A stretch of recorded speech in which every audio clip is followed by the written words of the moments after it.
महाराष्ट्र के पंढरपुर में एक वैष्णव भक्त थे, त्रिलोचन दास। विवाह पश्चात उन्हें कोई संतान नहीं हुई, पर वह इससे चिंतित नहीं हुए, बल्कि उनकी भावना तो ऐसी थी कि पंढरीनाथ स्वयं हमारे पुत्र हैं, इसलिए उन्होंने हमें कोई संतान नहीं दी। एक बार किसी कथा में उन्होंने सुना कि गौ सेवा और संत सेवा से बढ़कर कोई सेवा नहीं। तब से त्रिलोचन दास जी ने संत सेवा प्रारंभ कर दी। प्रतिदिन वह अपने घर के द्वार पर खड़े होकर विट्ठल नाथ जी के दर्शन को जा रहे दर्शनार्थियों को प्रसाद पाने हेतु आमंत्रित करते। द्वार में खड़े होकर वह सबसे कहते, कृपया प्रसाद पाकर जाइए। धीरे धीरे प्रसाद ग्रहण करने वालों की संख्या बढ़ती गई। अब तो प्रतिदिन हजारों संत उनके यहाँ प्रसाद ग्रहण करते।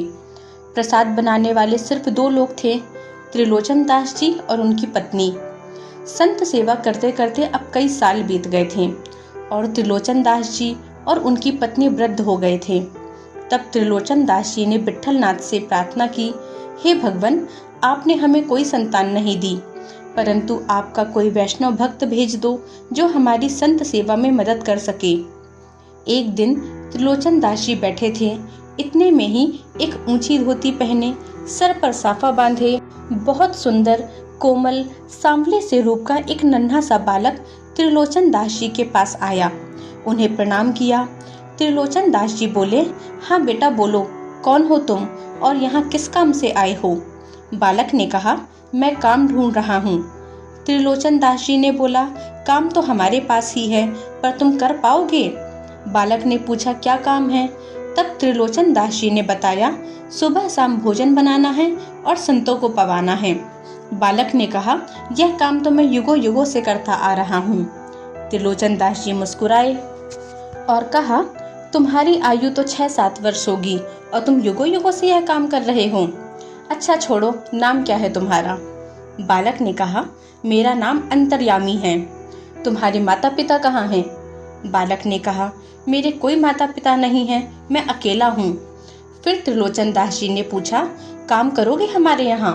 बालक ने कहा, काम तो कर लूँगा, पर मेरी एक शर्त है। सबके लिए भोजन मैं बनाऊँगा, पर मेरे लिए भोजन आपको बनाना होगा। मैं अपने हाथ का बना हुआ भोजन नहीं पाता। त्रिलोचन दास जी ने हाँ कर दी और सोचा, छोटा सा तो बालक है, 2 रोटी में इसका पेट भर जाएगा।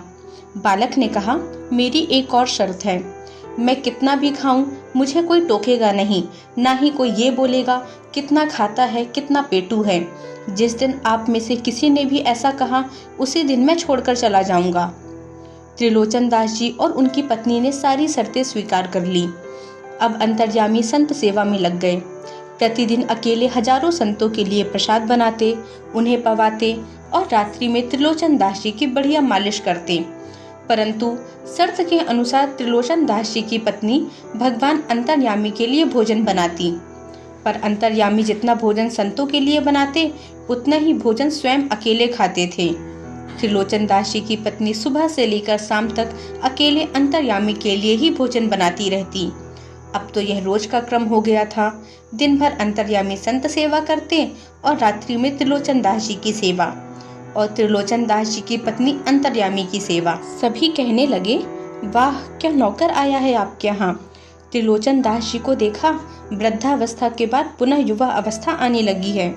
तभी किसी ने त्रिलोचन दास जी की पत्नी से कहा, त्रिलोचन दास जी तो पुनः युवा हो रहे हैं, परंतु आप क्यों मुरझाती जा रही हो?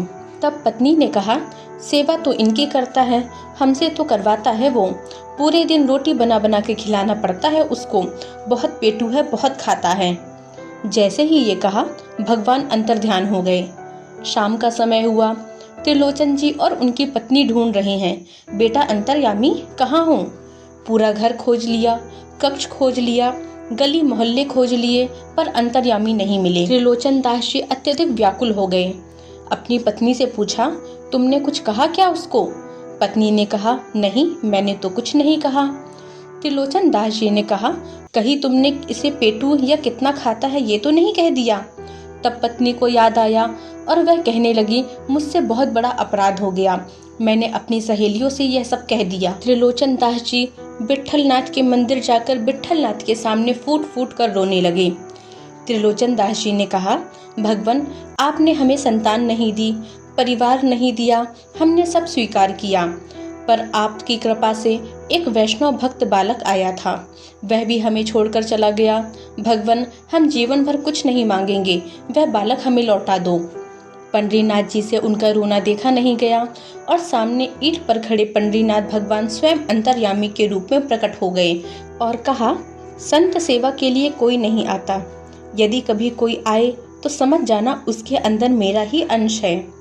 इस प्रकार भगवान पंडरीनाथ ने त्रिलोचन दास जी और उनकी पत्नी पर कृपा करी।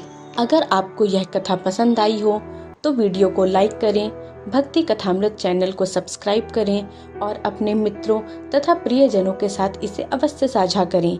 मिलते हैं एक अन्य कथा के साथ, तब तक के लिए जय श्री हरि।